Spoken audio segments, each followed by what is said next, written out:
حمام السهل هيا شكون السهل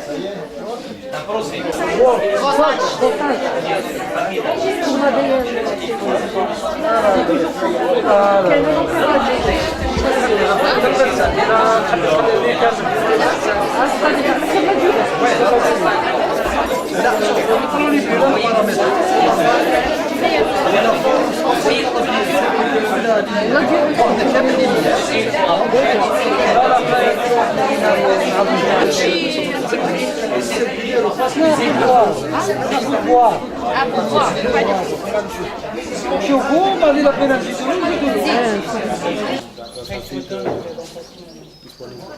Donc vous aurez tous les diapos.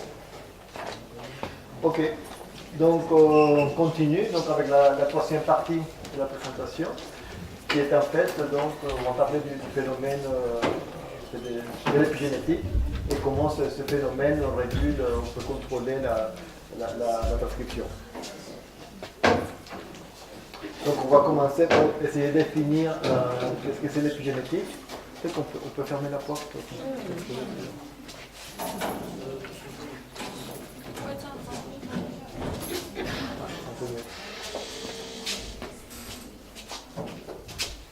Donc,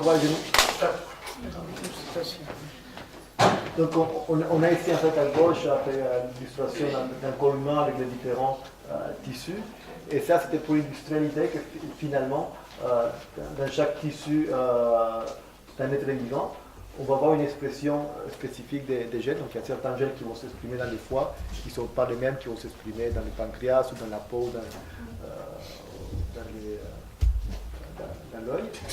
Et qu'en fait, donc c'est finalement ce qu'on appelle la régulation épigénétique qui va finalement déterminer les différences phénotypiques de chaque tissu. Donc le fait que chaque tissu finalement va être différent et que les gènes qui vont s'exprimer dans un organe vont le faire de façon stable. Donc pendant toute la vie d'une cellule du foie, elle va exprimer toujours le même type de gènes, ou va être réactive à un certain nombre de stimulus externes. Okay. Donc c'est un peu la différence entre la génétique et l'épigénétique. Donc la génétique, vous le savez bien sûr, donc c'est l'étude des caractères héréditaires qui sont transmissibles, donc c'est les lois classiques de Mendel, et qui sont basées, en fait, sont portées ou codées par l'ADN. Okay. Donc quand on a une mutation dans un gène, cette mutation va se transmettre de père en fils de façon stable. Par contre, l'épigénétique, c'est le changement d'état de transcription des gènes qui sont héritables au cours d'une division cellulaire, mais qui n'implique pas de changement au niveau de la séquence de l'ADN. Avec une cellule qui va exprimer un gène va le faire de façon continue, donc les cellules filles vont aussi exprimer les mêmes gènes. Et les différences qu'il y a entre une cellule de type A et une cellule de type B ne sont pas basées sur des changements au niveau de l'ADN, mais au niveau, donc on va le voir plus tard, au niveau de la chromatine. Okay. Donc on peut parler de génotypes ou génotypales. On va en fait trouver des cas de modification au niveau de l'ADN. On peut aussi parler d'épigénotypes. Et dans quel cas on va en fait essayer de trouver les modifications épigénétiques. Donc on va les définir plus en détail plus tard, qui correspondent à un état particulier d'expression d'un gène. Et donc c'est un peu résumé un schéma à la même chose. Donc on peut avoir des altérations génétiques, donc des mutations au niveau de l'ADN, mais on peut aussi avoir des altérations épigénétiques qui vont aussi se transmettre plus ou moins de façon stable dans une lignée cellulaire. Et en fait, finalement, les deux aspects peuvent avoir des conséquences pathologiques dans différentes maladies, donc on le verra un peu à la fin, mais aussi notamment au niveau du cancer. Mais disons qu'en fait, l'intérêt, quelque sorte d'étudier l'épigénétique, c'est que tant quand on a une mutation au niveau de l'ADN, c'est très difficile de le changer, parce que c'est vraiment dans la base de l'ADN. Par contre, une altération qui a lieu au niveau de la chromatine, ça va être plus facile à modifier parce qu'on a vu, c'est des enzymes qui font ces changements et donc on peut agir de façon efficace sur ces mécanismes. Donc, j'essaie de montrer dans cette diapo plusieurs exemples en fait, illustrent ces phénomènes épigénétiques. Donc, il y a par exemple ici les cas, par exemple, au niveau des jumeaux, qu'on s'appelle des jumeaux un peu identiques. Ils ont des jumeaux réels, des voilà, des vrais jumeaux. Même s'ils ont la même séquence d'ADN, quand on regarde au niveau de l'empreinte des doigts, en fait, l'empreinte elle est différente. Et en fait, ça, c'est un phénomène finalement épigénétique, même si l'ADN est identique. Il y a aussi, en fait, on a aussi trouvé que ces vrais jumeaux ont aussi des susceptibilités différentes pour certaines maladies. Pas pour toutes, mais il y a certaines maladies où en fait, un frère va être susceptible alors que l'autre ne va pas du tout l'être. Et ça, donc, on pense que c'est des phénomènes aussi épigénétiques qui ont lieu au cours de la vie des individus. Il y a aussi certaines plantes en fait, qui sont mutées au niveau de l'ADN, mais même s'ils sont toutes la même mutation, ils vont avoir en fait, des phénotypes différents. Ici, c'est le cas, je pense que c'est de la Arabidopsis, où en fait, même s'il y a la même mutation, la couleur des feuilles va être différente. Donc, c'est un phénomène épigénétique. Il y a aussi donc,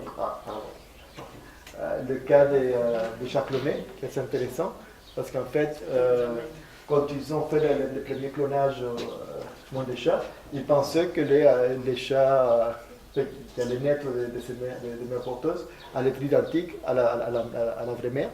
Et en fait, ils s'apercevaient qu'au niveau des taches de la peau, c'est très différent.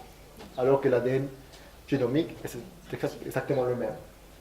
Et donc, voilà, à nouveau, c'est un phénomène épigénétique. Et après, il y a le cas de transformation cancéreuse, on les verra donc aussi un peu à la fin, ou bien qu'il y ait très souvent des mutations au niveau de l'ADN, il y a aussi des altérations épigénétiques qui ont un rôle important dans la transformation cancéreuse. Donc, au niveau moléculaire, donc on a vu qu'en fait, ça se passe finalement au niveau de la chromatine. Et c'est en fait en changeant la structure de la chromatine qu'on peut influencer sur l'expression des gènes. Et donc il y a plusieurs mécanismes d'altérer l'état de la chromatine et donc d'influencer sur les phénomènes épigénétiques. Donc les deux premiers, on l'a déjà vu tout à l'heure. Donc c'est d'une part les modifications d'histones, d'autre part le remodelage de la chromatine, donc le changement du positionnement des nucléosomes. Et un dernier mécanisme dont je n'ai pas encore parlé, mais que vous connaissez peut-être, c'est la méthylation de l'ADN, qui peut aussi avoir une influence clé dans l'expression des gènes. Donc on a la même séquence, seulement les méthylations voilà, qui changent. tout simplement. Donc, c'est pour ça qu'on dit épigénétique, pas génétique. Voilà. Malgré que c'est sur la séquence d'ADN. Et donc en fait, la méthylation de l'ADN, c'est la marque épigénétique la mieux définie, parce que justement c'était au niveau de l'ADN, et c'est une des premières donc, modifications épigénétiques qui a été étudiée. Chez les mammifères, donc, la méthylation de l'ADN elle a lieu uniquement au niveau des dinucléotides CPG, donc c'est quand il y a un C avant un G, et c'est le C, c'est la cytosine qui est méthylée. Donc ça c'est le cas des mammifères. Chez les plantes, c'est très différent. Il peut y avoir des méthylations au niveau des adénines, des cytosines, et le rôle il est un peu différent. Il y a aussi des espèces où il n'y a pas du tout de méthylation, comme par exemple chez les insectes, il n'y a pas du tout de méthylation de l'ADN. Et normalement, donc, pour rester c'est très simple, il faut en général que le promoteur, donc les CPG qui sont dans le promoteur, soient déméthylés pour qu'il puisse y avoir transcription. Donc la méthylation de l'ADN a un effet essentiellement inhibiteur. Et le mécanisme qui est derrière, c'est qu'en fait, quand l'ADN est méthylé, les facteurs de transcription ne peuvent pas se fixer sur l'ADN parce qu'ils ne reconnaissent plus la séquence, puisque la séquence en quelque sorte, a été modifiée. Donc, on a parlé d'ADN. Donc, l'autre façon de modifier la... Peut-être pour les CPG, Oui. ils ne savent pas c'est quoi, peut-être ILO CPG, c'est des régions où on a un enrichissement en une succession de ces deux nucléotides. C'est pas seulement deux, mais c'est une région, toute une région qui est riche, qu'on trouve en général dans les régions promotrices. Donc, on appelle ça des îlots, des îles de CPG. C'est pour les identifier, par exemple, bioinformatique, des choses comme ça. Ça doit être plus de 50% donc, de CIG, plus que 50% de CIG dans cette séquence, dans cet îlot. Et le ratio de C après G, il doit être 0,6, 60% plus que d'autres ailleurs, donc pour identifier ces régions-là. Donc c'est des choses qui s'appellent îlots de CPG, c'est de En fait, ce qui se passe, c'est que dans les génomes des mammifères en général, les CPG sont déplétés. Donc on en trouve très, très peu, donc moins de 50%, c'est attendu par hasard. Et il y a des régions justement où les CPG sont concentrés, il y en a beaucoup. Donc c'est ce qu'on appelle les silos CPG. Et en général, ces régions-là sont près des promoteurs. Et donc, oui, je pense qu'on a marqué ici. Donc dans le génome humain, on peut en trouver 29 000, ou presque 30 000. C'est correspond grosso modo le nombre des gènes. Et souvent, donc, quand on parle, on voit dans les publications, on trouve des mutations au niveau des silos CPG qui régulent en fait l'expression des gènes. Et en fait, ce qu'on peut dire aussi, c'est que beaucoup de promoteurs finalement sont composés des silos CPG. Donc, c'est les silos CPG eux-mêmes qui c'est une façon d'identifier les promoteurs qui sont localisés où. Parce qu'on peut faire un scanner, on a un génome d'une espèce qu'on vient commencer à étudier, on a la séquence.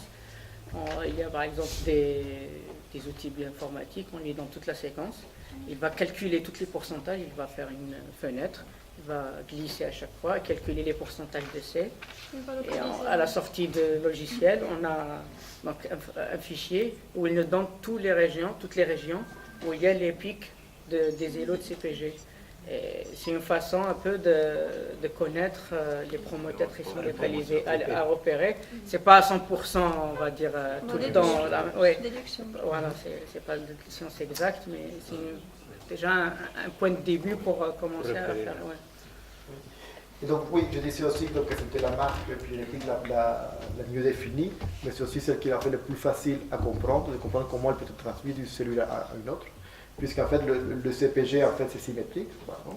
Donc, si on a CPG sur un brin d'ADN, de l'autre côté, en fait, dans l'autre brin, c'est aussi CPG dans l'autre sens. Et donc, s'il y a un C qui est méthylé sur un brin d'ADN, il est aussi, en fait, méthylé sur l'autre brin. Et en fait, quand la cellule se divise, il y a justement une chromatine qui va aller dans une cellule et l'autre dans l'autre cellule. Et les deux donc, vont garder une méthylation sur un des brins. Et ensuite, il y a un mécanisme qui va répliquer la méthylation sur l'autre brin. Donc, de cette façon, la méthylation en fait, peut être conservée et être maintenue de façon prolongée. Donc, c'est pour ça que c'est une modification qui est stable. Donc, l'autre type de modification de la chromatine qui ont une influence sur l'épigénétique, c'est donc les modifications d'histone. Et donc, là, j'ai mis enfin, les deux exemples dont on a parlé tout à l'heure. Donc, d'une part, la méthylation de la lysine 27, en général, qui est une marque de répression. Et donc, on la trouve dans les régions promotrices qui sont inactives, alors que des régions qui sont actives, voilà. D'une part, en fait, elles sont déplétées par des nucléosomes, puisque c'est des régions ouvertes, mais autour, en fait, on va trouver surtout de la méthylation de la lysine 4, donc qui est vraiment la marque représentative des promoteurs actifs. On va le voir par la suite. Et ensuite, il y a d'autres marques, par exemple celle-là, la lysine. C'est la méthylation de la lysine 36, qui en fait est une marque des régions, des gènes qui sont en train d'être transcrits. Donc, c'est des marques qu'on trouve dans la chromatine, dans les régions qui sont transcrites. Okay. Et donc, l'intérêt, c'est que aussi ces marques ces modifications peuvent être propagées de cellule en cellule, même si le mécanisme précis, on ne le connaît pas très bien. Et on pense que, voilà, que c'est le fait que ces gènes soient marqués par ces différentes modifications, on établit en fait une empreinte épigénétique qui va être stable sur l'expression ou la répression de ces gènes. Donc, ici, c'est un exemple de régulation épigénétique qu'on appelle en fait l'imprinting ou l'empreinte génétique. Donc, en fait, il y a certains gènes. Il y a certains gènes, surtout chez les mammifères, où c'est uniquement les gènes maternels ou paternels qui sont exprimés. En cas général, c'est les deux gènes c'est les deux allèles qui se sont exprimés, mais les gènes qui sont soumis à l'imprinting sont exprimés uniquement au niveau d'un allèle. Et donc ça, c'est vraiment de la régulation épigénétique. Et donc ça se passe comme ça, c'est que, par exemple, donc, là c'est un exemple, on va voir après l'exemple. En fait, les deux allèles, il y en a un qui vient de la mère, l'autre du père, et en fait dans ce cas, par exemple, l'allèle qui vient de la mère, il va toujours être réprimé. Va être méthylé et en fait donc inactivé. Et ça c'est transmis en fait de génération en génération, et c'est toujours en fait l'allèle qui vient du père qui va être exprimé. C'est un exemple. Il y a Voilà. aussi Voilà. l'inverse. Il y a aussi l'inverse, mais c'est toujours un des allèles.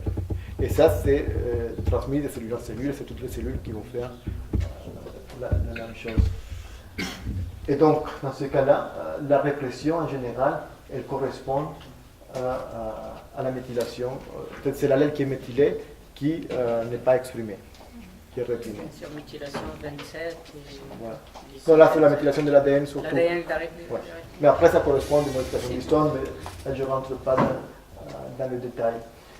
Et en fait, à droite, j'ai mis un peu ce qu'on peut dire une exception qui confirme la règle, parce que c'est aussi un gène qui est soumis à l'imprinting, mais en fait, c'est le cas contraire, c'est l'allèle qui est méthylé qui va être exprimé.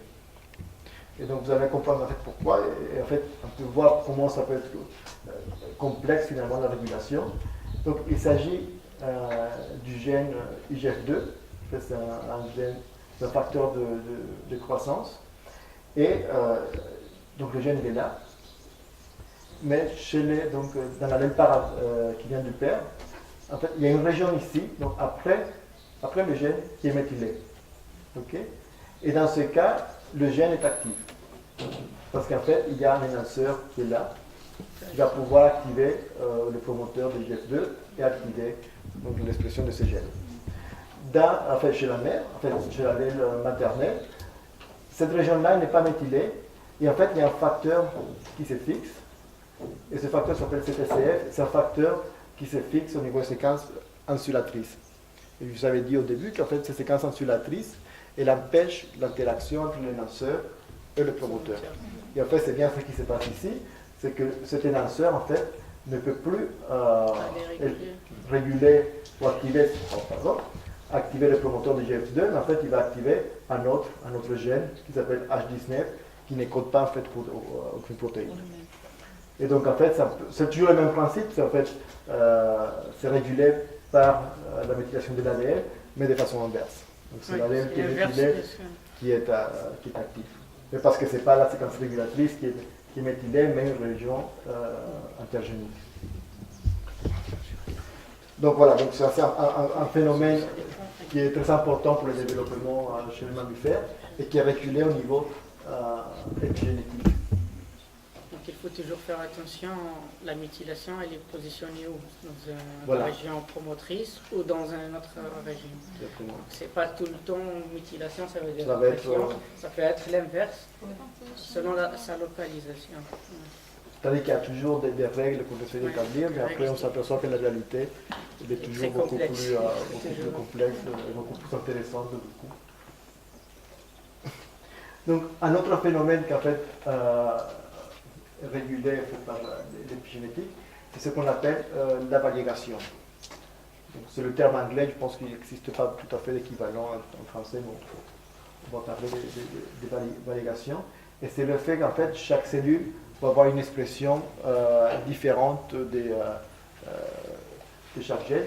Et ça a été en fait beaucoup étudié chez la drosophile, chez la mouche du vinaigre. Je pense qu'on a perdu le focus. C'est ça.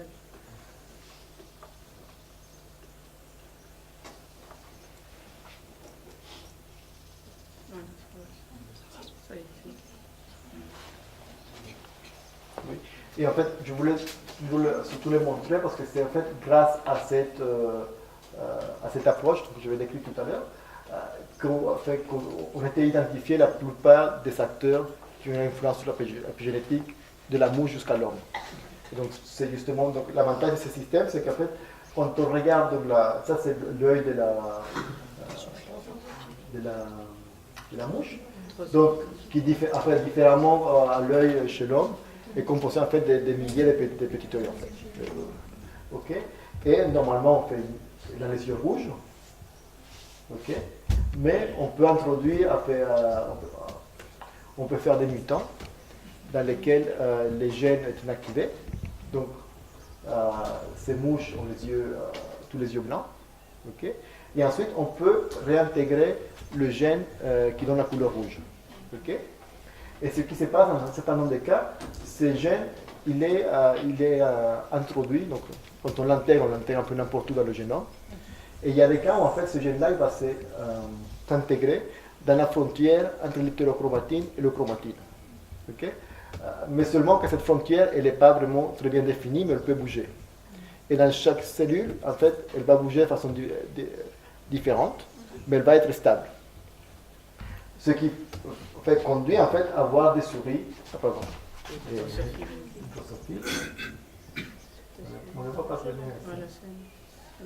Des drosophiles en fait qui ont des yeux mosaïques.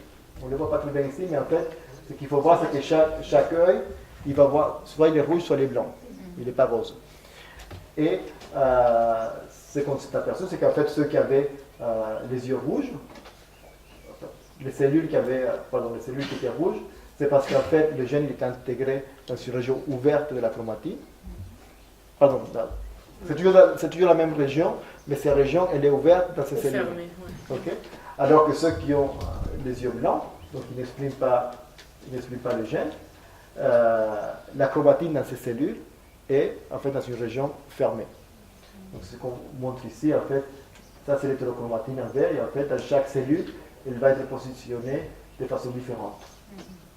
Et ce qui est intéressant, c'est que ce phénomène est stable dans une colonie de cellules, en fait, on peut dire. Okay?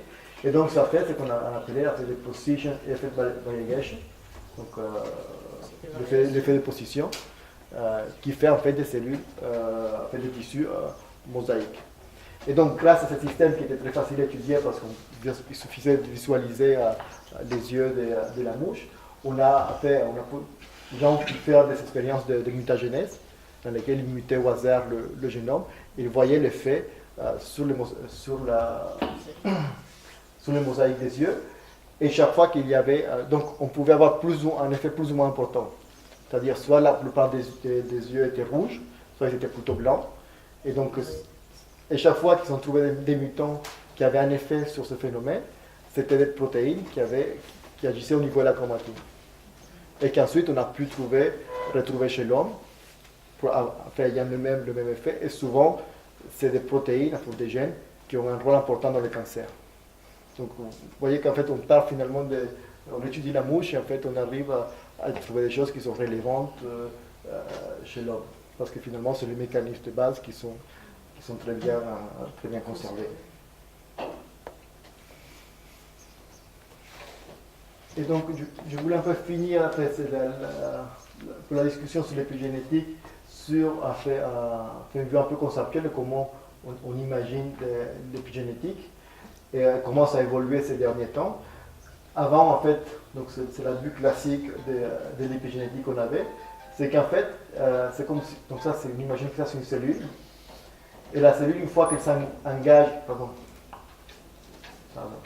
Et ça, c'est qu'on voit ici en forme de vallée. des gouttières. Voilà, c'est en fait c'est des voies de différenciation. Donc, un tissu, c'est pas le foie ou le pancréas.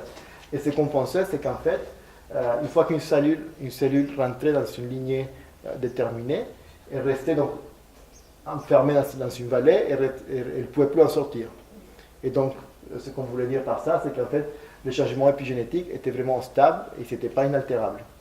Okay? Et donc, c'est la vision qu'on avait jusqu'à peut-être il y a 20 ans.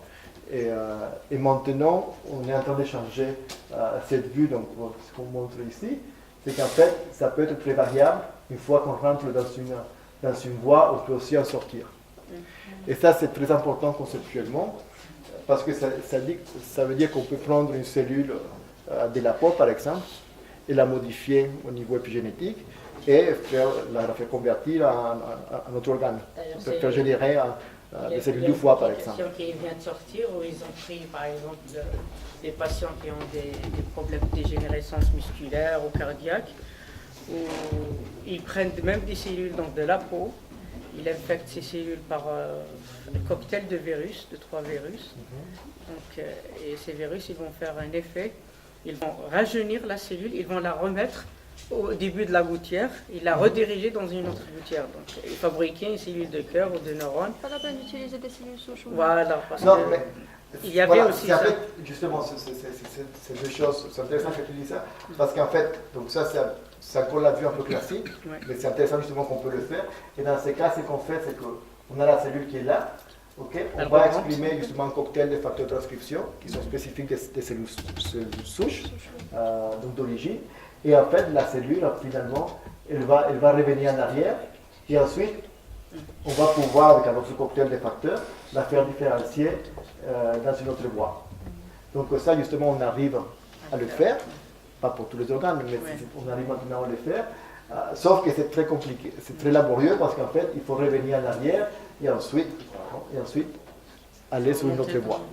Ce que je suis en train de dire, c'est qu'en fait, ce qui serait possible, c'est de passer d'une vallée, de traverser la montagne et aller dans notre sens, sans revenir en arrière. Puisque justement, la chromatine, ce qu'on s'aperçoit, c'est qu'elle est très plastique, et finalement, on pourrait la modifier comme on voudrait.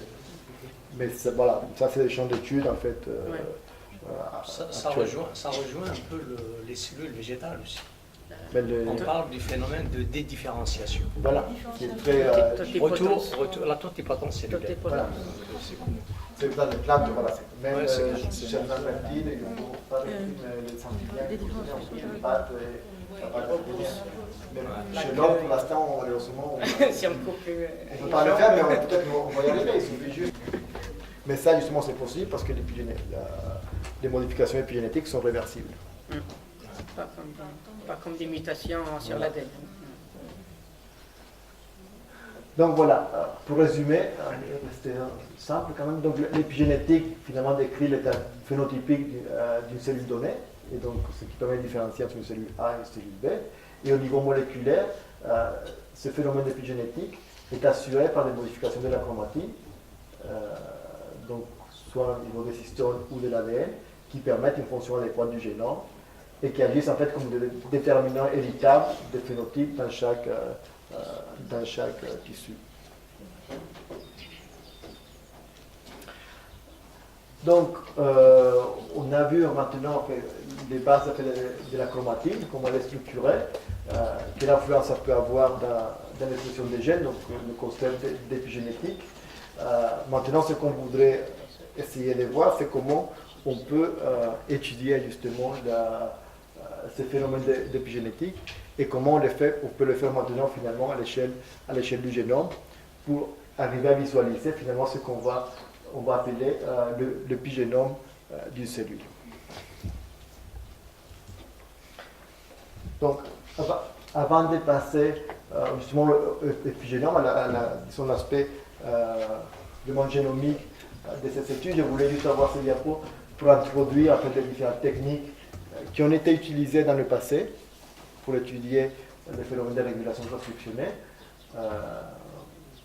pour ensuite aller justement vers l'avant et voir comment certaines de ces approches sont maintenant appliquées à l'échelle du génome. Donc, disons, quand on s'intéresse à la régulation, il y a plusieurs étapes.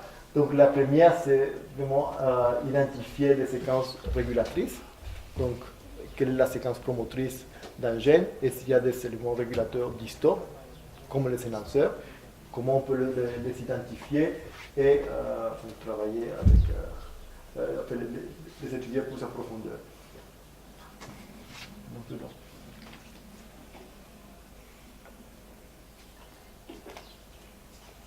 Donc, la technique de base qui a été généralement utilisée, c'est ce qu'on appelle APDCC, un gène indicateur, on peut dire aussi gène reporter, en anglais c'est Report Gene Assay. Okay. Et en fait, dans cette approche, qu'est-ce qu'on fait?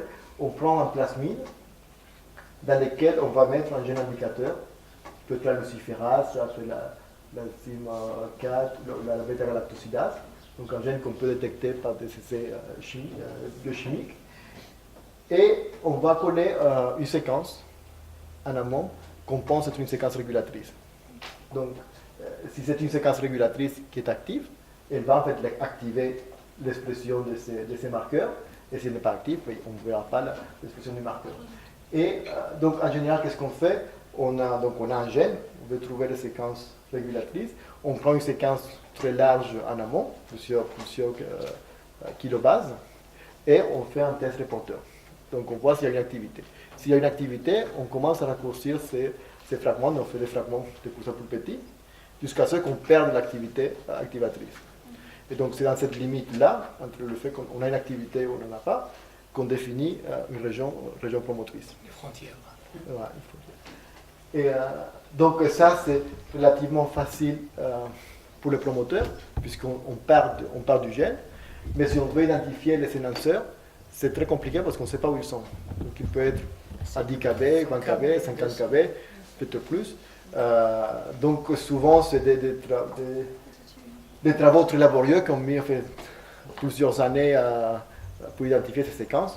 Et on verra que maintenant, finalement, on peut le faire de façon beaucoup plus facile. Peut-être qu'ils ne vont pas visualiser comment un énonceur peut être à une distance très lointaine. Donc, c'est ceux qui ont assisté à mon truc, à mon séminaire où j'ai parlé de looping. Ceux qui n'étaient pas là, donc il y a un phénomène de looping où la chromatine, elle forme des boucles. Donc c'est ça qui permettra que des séquences régulatrices très lointaines peuvent venir et réguler des séquences. Donc il y a cette forme de loop, la chromatine, elle se tord comme ça. Donc ça, c'est pour seulement expliquer aux gens qui vont dire comment il est très loin et il peut réguler un gène très proche. Ouais. C'est le phénomène de looping. Et en fait, maintenant, il y a des approches techniques qui permettent d'étudier cette interaction qu'on appelle des interactions à distance. Des expériences maintenant plus sophistiquées, ça s'appelle C3 et C5, et même je crois qu'il y a une autre aussi, pour trouver ces boucles-là, des expériences pour trouver ces boucles-là. C'est c'est peu de labos qui font ça, parce que même des labos comme PHGC, je ne sais pas si... On essaie, on commence. On commence. Donc, une fois qu'on a identifié ces séquences, qui souvent peuvent être peut-être plusieurs centaines de paires de bases, l'étape suivante, c'est d'analyser plus en détail quelles sont les régions dans ces séquences qui sont vraiment importantes et lesquelles vont vraiment fixer les facteurs de transcription. Donc, il y a une première approche qui est plutôt in silico, bioinformatique, dans laquelle, en fait, on va analyser la séquence et on va essayer de trouver des motifs consensus pour les facteurs de transcription. Et donc, on va essayer de les identifier ces séquences au niveau. Je ferai ça en détail. Voilà, je pense que Mohamed va parler comment trouver des motifs et l'outil lequel on utilise tout demain. Donc, il y a plusieurs databases, je mentionnais ici quelques-unes, mais il y a peut-être aussi d'autres, qui, en fait, ces databases contiennent des collections de motifs qui ont été identifiés auparavant et qu'on peut utiliser pour scanner la séquence d'intérêt. Donc, une autre approche aussi pour étudier l'activité des séquences régulatrices, c'est de faire de la transgénèse. Donc, ça a été fait surtout chez la souris, dans laquelle, en fait, on va intégrer donc, à nouveau un gène rapporteur avec la séquence promotrice ou un énonceur qu'on a identifié. Donc on va faire une construction qu'on va intégrer dans le génome de la souris et on va produire des souris transgéniques et on va pouvoir suivre l'expression du marqueur et voir si ça correspond au gène connu. Est-ce que c'est le même pattern, profil d'expression? Oui, un autre aspect que j'aurais pu mentionner, c'est la génétique humaine, qui est aussi très importante. Et en fait, donc, souvent on a identifié des mutations dans certaines maladies. Ces mutations, donc souvent, correspondent se trouvent au niveau des séquences codantes au niveau des gènes, mais souvent elles se trouvent aussi au niveau des séquences régulatrices. Et c'est parce qu'on a trouvé ces mutations qu'on a pu justement en déduire qu'il y avait séquences régulatrices. Il y a fait le cas peut-être le plus connu, c'est au niveau de thalassémie, avec dans des mutations au niveau de la bêta-globine. Et donc souvent ces mutations justement sont dans les séquences non codantes qui correspondent finalement aux séquences régulatrices. Et je pense, je me souviens, je ne suis pas trop sûr, mais je pense qu'il y avait des mutations qui étaient vraiment spécifiques de l'Algérie, qui ont été étudiées et qui correspondaient à justement des lésions des séquences énonceurs. Un truc qui est plus dans la population algérienne, qui induit une anémie. Anémie, oui, c'est une mutation dans une région promotrice. C'est chez les Algériens génétiquement, plus chez les Algériens que d'autres populations. Ouais. Donc là. Non, parce qu'on se marie. Oui, mais ça c'est valable. Ouais. Dans chaque Il y région, a un il y a qui est des... malade, il part à l'Europe. Il faut introduire ça à l'Europe. Et ça va. Donc, une fois qu'on a identifié ces séquences régulatrices, la deuxième étape, en fait, c'est de voir, identifier les facteurs de transcription qui se fixent sur ces séquences. Donc là, il y a plusieurs approches qu'on peut faire soit in vitro, soit in vivo. En général, donc, les plus classiques, c'est une approche in vitro. Donc on appelle gel retard, dans lequel en fait on va synthétiser la séquence régulatrice. Donc dans ce cas, on fait plutôt les motifs qu'on pense être importants, qu'on va marquer de façon radioactive ou maintenant avec des fluorochromes.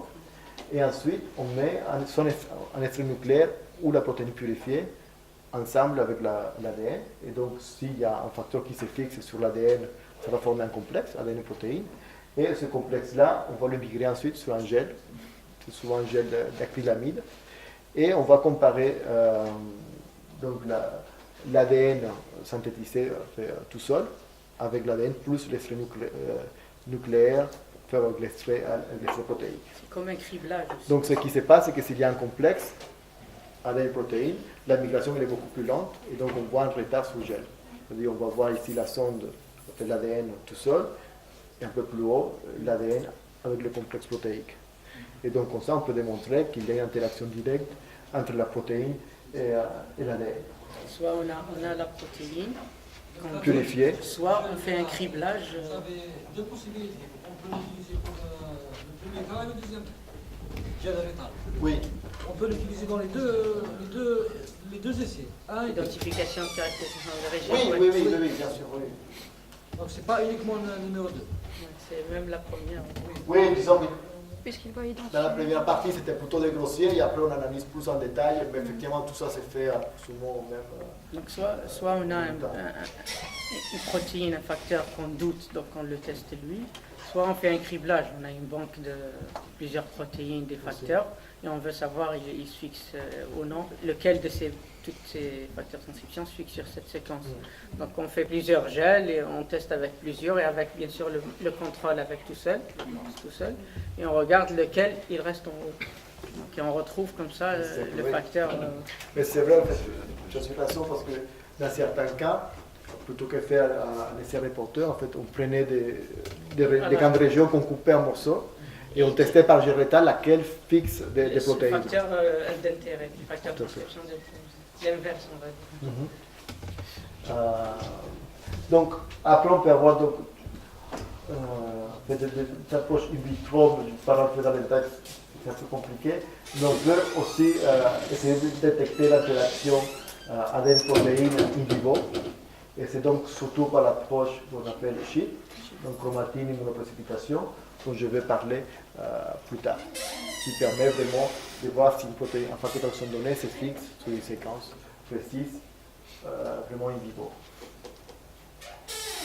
Et ensuite, donc, son troisième, en fait, c'est finalement ce qu'on peut faire maintenant, c'est utiliser au moins un certain nombre de ces approches, mais surtout l'approche de CHIP, à l'échelle du génome. Et dans ces cas-là, donc, je vais le décrire après, on couple après cette approche de CHIP avec l'hybridation sur le plus ADN, ce qu'on appelle le chip on chip, où on peut faire du séquençage au débit et donc analyser la totalité du génome, et c'est ce qu'on appelle le chip sec. On veut être très précis, donc on utilise chip sec. Si on utilise les puces ADN, donc c'est moins précis que chip sec, c'est ça? Oui. Parce que chip sec, donc ça dépend de la puce. Je vais en parler après. Donc ça c'est l'approche des chiffres qu'on va essayer de voir ensemble, qu'on utilise beaucoup au laboratoire. Donc en fait on part des cellules en haut. Et la première chose qu'on va faire du cross-link, donc des pontages, protéine-protéine, protéine ADN. En général, on utilise le formaldéhyde. Ce qu'il va faire, c'est que ça va figer la cellule et toutes les interactions possibles en fait, vont rester figées. Fixé. Fixé, figé. Figé, plutôt figé.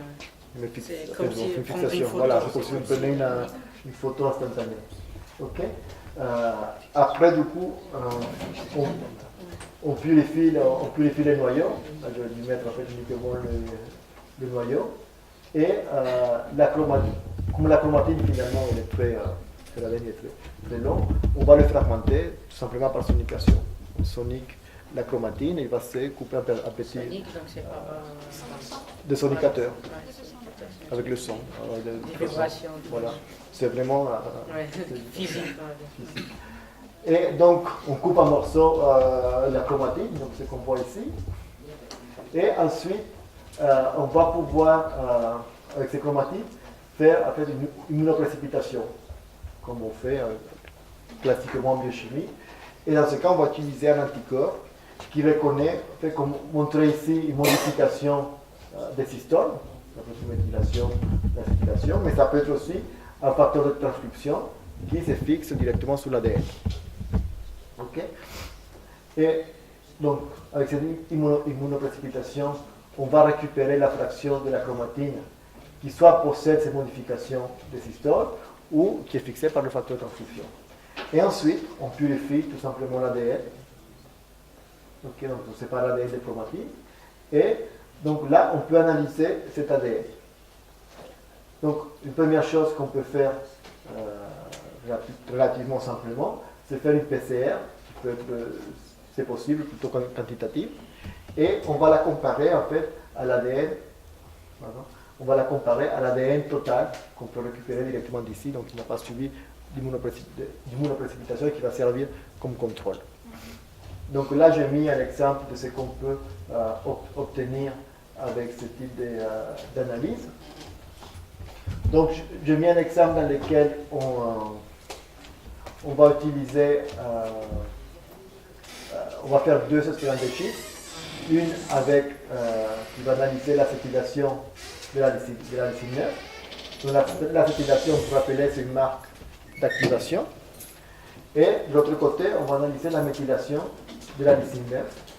Ok, pardon, de la lysine 9, qui est une marque de répression. Et on peut faire aussi une expérience contrôle dans laquelle on utilise juste des IgG purifiés comme un contrôle négatif. Donc il n'y a pas d'anticorps spécifique.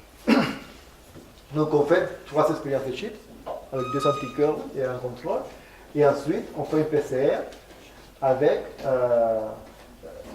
des amorces qui vont amplifier un gène qui est actif.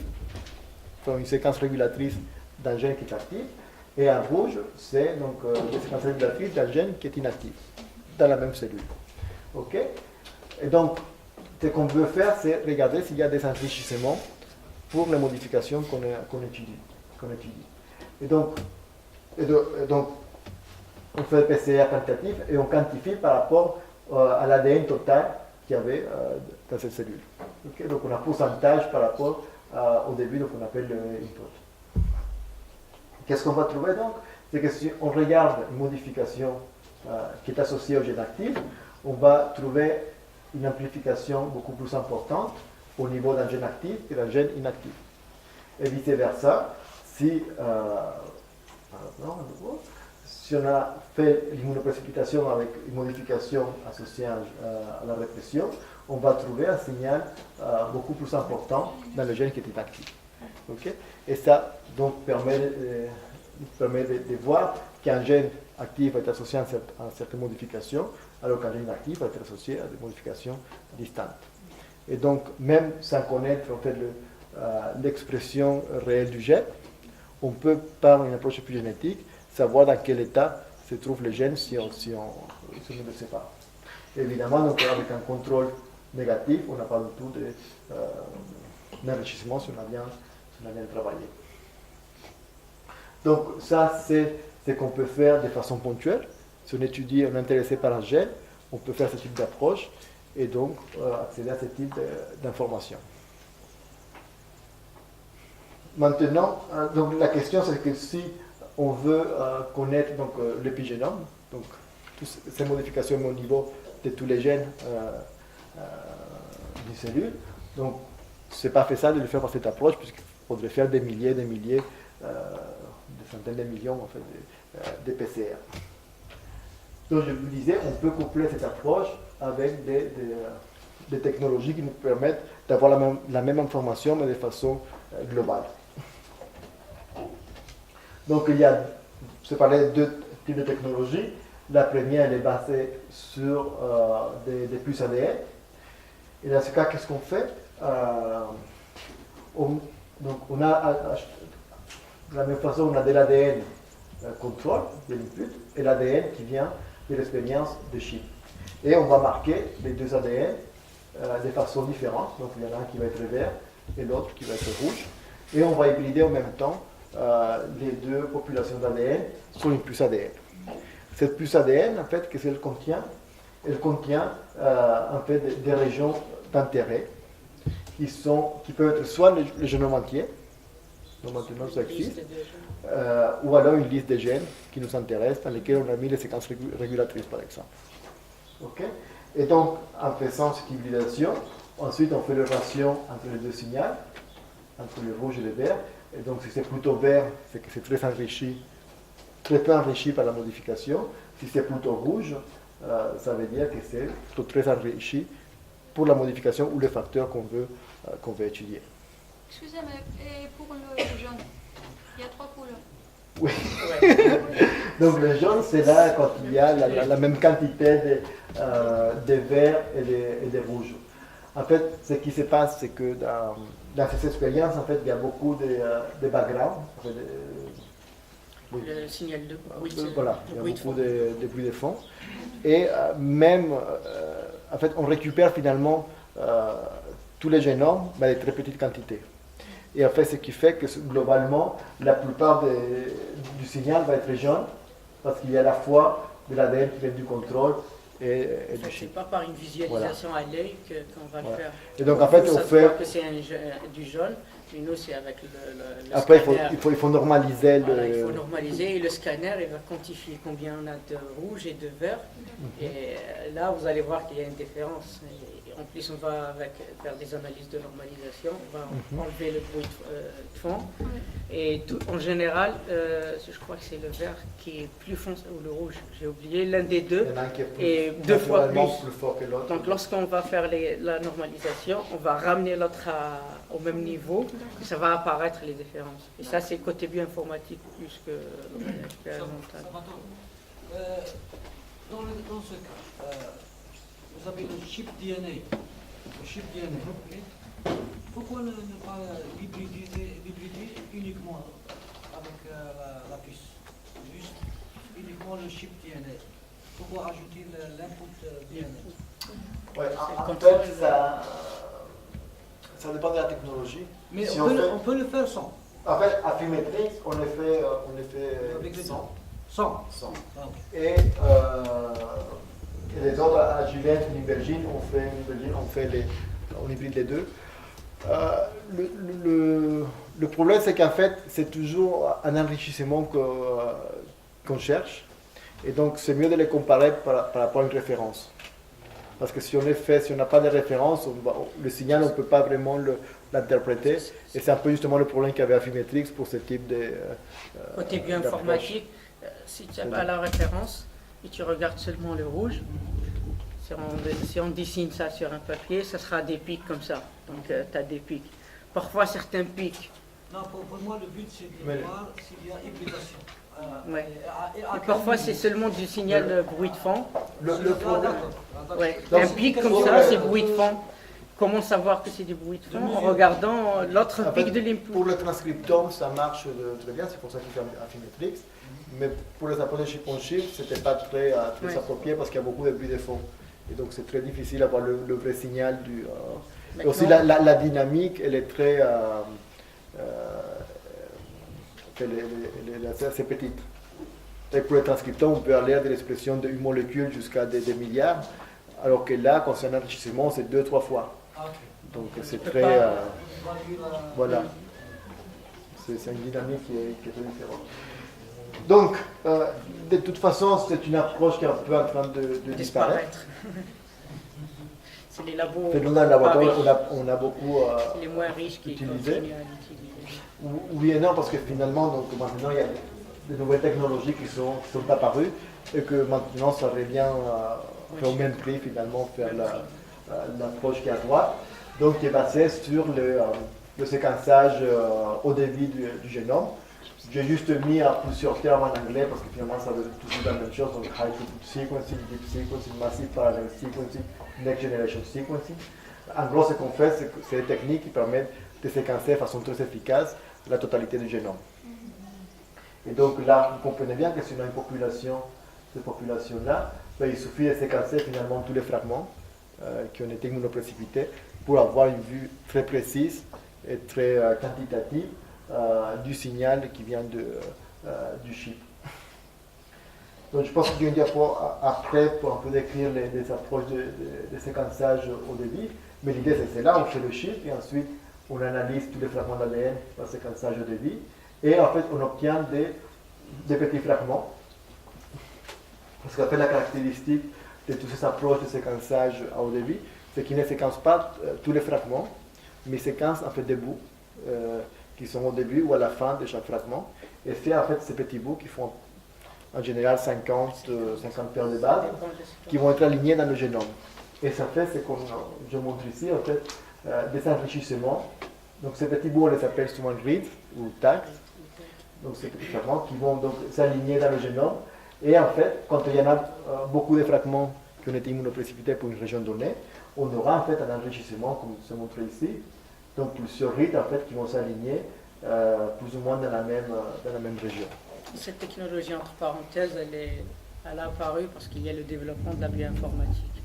Donc, parce que on dit l'alignement de milliers de fragments sur un génome de référence, des millions, voilà, des millions de petits tags, et chercher dans tout le génome, ils sont positionnés où, ça nécessite, on va dire, certains savoirs et certains outils qui ont été développés, des machines aussi. Et ça va peut-être être expliqué si on arrive à faire tourner la visioconférence par le Dr Touati, qui crée des outils pour faire l'alignement des grandes séquences comme ça, des tags sur des génomes et tout, un peu plus complexes. Donc ça sera peut-être expliqué après. Oui.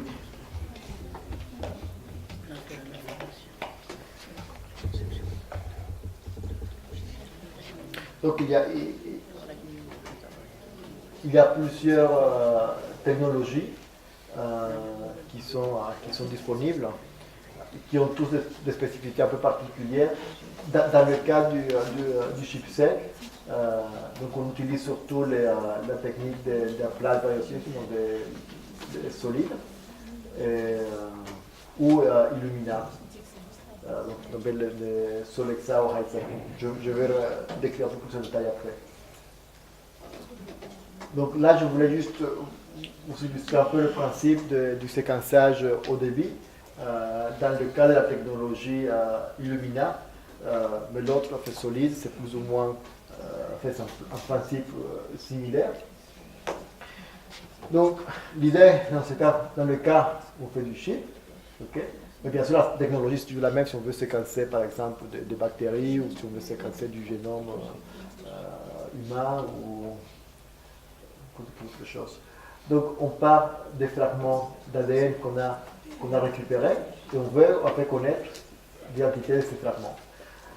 Donc le processus, en fait, on va fabriquer ce qu'on appelle une librairie à partir de ces fragments d'ADN. Et ce qu'on fait, c'est qu'on met les adaptateurs, donc ici en bleu ou en rouge, de chaque côté du fragment. Okay. Et ensuite, ces fragments-là vont être liés à une lame de verre, ici. Donc chaque fragment il va être lié par la partie soit rose ou bleue, donc il va être triplement attaché. Et on va faire une PCR locale. C'est-à-dire, pour moi c'est plus un peu de la science-fiction finalement, mais c'est donc sur chaque fragment ici, on va faire de la PCR localement et en fait on va finalement amplifier des colonies. Comme si on amplifiait des colonies des molécules d'ADN, okay, qui sont chacune collées sur la lame de verre. Donc ça c'est ce qu'il faut imaginer, là on en a 4, donc ce qu'il faut imaginer c'est qu'en fait il y a des millions et des millions sur une même lame de verre. Et donc on va ensuite faire du séquençage sur chaque colonie qui va nous donner donc la séquence du fragment. Et donc en fait on séquence nucléotide par nucléotide. Et à chaque fois, ce qu'il fait la machine, c'est qu'elle prend une photo à très haute résolution qui permet donc chaque couleur en fait, parce que chaque base elle a une couleur différente quand on prend la photo. Donc à nouveau on a des millions et des millions de spots. Chaque couleur correspond à une base. Et donc on fait finalement tout ce processus 50 fois. Et donc on peut ensuite suivre la séquence de chaque déduire la séquence de chaque colonie. C'est comme un jeu électronique, vous avez déjà votre séquence. Ouais. On a la séquence qui commence à être synthétisée qui ressemble à celle qui est à côté, comme la PCR locale. Et le séquenceur, ce qu'il va faire, donc, chaque fois qu'il y a une nucléotide qui s'accroche avec une couleur bien spécifique, c'est comme une photo qui est prise. Et on sait, donc si on a un bleu, donc le bleu c'est le A par exemple, le C, donc c'est C, ils écrivent C. Et après il y a une deuxième nucléotide qui vient de s'attacher, il sera par exemple jaune, bleu. Donc il prend à chaque fois des photos, c'est des couleurs. C'est un empilement de couleurs, et après on transforme les couleurs en nucléotides, et on a la séquence G, A, C, G, jusqu'à 50 seulement. Et il fait ça pour chaque truc. Et donc ce qui fait que finalement, avec cette approche comme ça sur une lame, on a finalement la séquence de tous les génomes, puisque dans les millions de fragments qui correspondent à la totalité du génome. Maximum, c'est 50 fois. En général, c'est variant entre les plateformes, combien on fait de la séquençage. En général, on séquence les deux bouts. On peut soit séquencer les deux bouts, mais jusqu'à 50, je crois. Et il suffit, si on a les deux bouts sur un génome de référence, on cherche où ils se localisent. Et après, il suffit de remplir ce qui reste, qui manque au milieu. Après, ça dépend de la technologie. Voilà, la technologie. Donc là, c'est un tableau qui regroupe capitule un peu les différentes technologies. Je ne veux pas trop rentrer dans les détails, mais c'est juste, là, ce qui est marqué en rouge, c'est vraiment celles qui sont les plus utilisées à l'heure actuelle. Donc la première, c'est des Roche, donc c'est la plateforme 454, et elle fait des fragments, elle séquence des fragments très longs, pense entre 200 et 1000 paires de bases, et ça permet vraiment de faire du séquençage de novo. Quand on ne connaît pas la séquence de base, on a besoin vraiment de séquences très, très longues, puisqu'on ne peut pas l'aligner sur un génome connu. Okay? Donc ça, on utilise vraiment quand on veut faire du séquençage de novo. Sinon, il y a donc les deux technologies dont je vous ai parlé, Illumina et Solid, qui elles séquencent des petits fragments qu'on aligne sur le génome. Et c'est basé finalement, même si c'est très sophistiqué, c'est les techniques de séquençage classiques de Sanger, puisqu'on fait on a juste, en fait, chaque nucléotide, enfin, chaque base est marquée avec une couleur différente, c'est comme ça qu'on les lit. Okay? Après, il y a une nouvelle technologie, c'est la machine Ion Torrent. Apparemment, il y a déjà une ou deux qui sont en Algérie. Et l'avantage de ces technologies, je ne sais pas si c'est marqué ici, voilà. Après, c'est qu'on détecte, c'est le proton. Et en gros, c'est un pH mètre. Vraiment miniaturisé. Au lieu de la couleur, il y a le pH qui. Voilà. C'est qu'en fait, chaque fois qu'on incorpore un nucléotide, ça dégage un proton, mais pas avec la même intensité. Et le pH mètre, il lit ces différences de voltage. Et ça permet en fait finalement de les faire beaucoup plus facilement. Et donc ce qu'on appelle maintenant le séquenceur de paillasse, parce que ça coûte. C'est portatif en plus, c'est petit. C'est assez petit, ouais. voilà, et ça coûte beaucoup moins cher. Et on peut faire, donc ça n'a pas la même profondeur de séquençage que les autres technologies, mais ça quand même, ça permet de faire beaucoup de choses. Et notamment, je pense pour la microbiologie, c'est très adapté parce qu'on peut très bien séquencer un génome bactérie avec ça. Et je ne sais pas si vous réalisez, mais si comme ça, c'est des nucléotides, et il y a un pH mètre qui dit chaque nucléotide, c'est vraiment un truc énorme. C'est très puissant. La lecture d'un pH mètre d'un nucléotide, ça nécessite une très haute technologie. Ouais. C'est qu'il, pour réaliser ce que par exemple. Ah, tu l'as là? Ah, voilà. c'est plus de Torrent, ouais. Ah, t'as une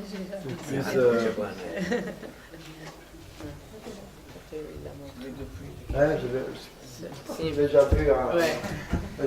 Ils vont l'acheter une, ouais. Ils vont l'acheter une au THGC. Ouais. Mais celle-là, tu l'as utilisée ou pas? C'est la seule en Algérie. Ah, non, mais Elle est déjà utilisée, je crois. Mais c'est vraiment. Non, elle n'est pas utilisée. Elle n'est pas utilisée en plus. Elle est notée. Attends, mais. Ça y est, on l'a touché. Ouais, on l'a Mais. touché. Non, mais pour moi, c'est la science-fiction. On met l'ADN ici. Ah et... C'est vraiment comme les films. Comme ça, Ouais. Mettre un truc dedans. Ancienne. C'est la science. Ah, d'accord. Et en fait, donc, ce qu'il faut réaliser, par exemple, les technologies